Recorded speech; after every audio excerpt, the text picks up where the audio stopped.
The 1970s, and Muammar Gaddafi has made a discovery. That discovery was the third universal theory, which he outlined in the Green Book. This, he declared, would present the ultimate solution to the problems of the proper instrument of government. In amongst gynecological statements and pronouncements about the work ethic of people of colour, Gaddafi identifies a number of issues with systems of representative democracy. To understand these issues, we first need to ask what is representative democracy.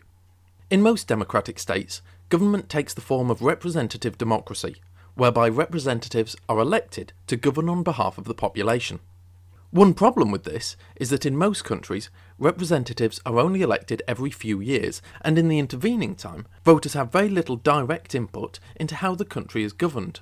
Another issue is that the seats won by different parties doesn't always reflect the votes cast. Even with more representative voting systems, there will always be candidates who aren't elected, meaning that the people who voted for them are not represented.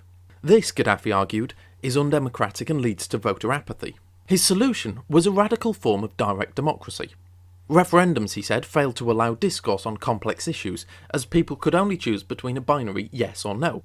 Instead, he proposed a complicated series of popular conferences and people's committees, who would select representatives through discussion rather than elections, to govern taking into account the views of the entire population.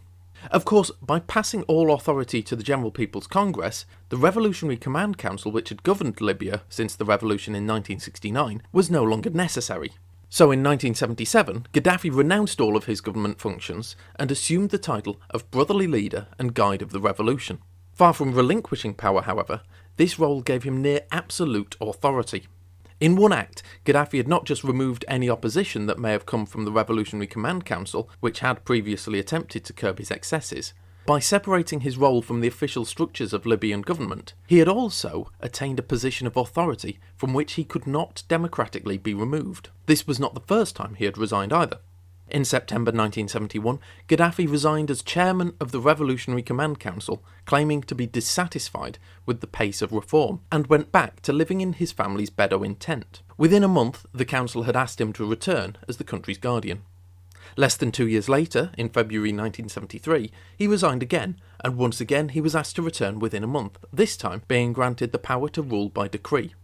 So to conclude, Gaddafi's numerous resignations were acts of brinkmanship. By relinquishing his role, only to be asked to return on behalf of the Libyan people, he was able to consolidate his control over the country and ultimately assume absolute power.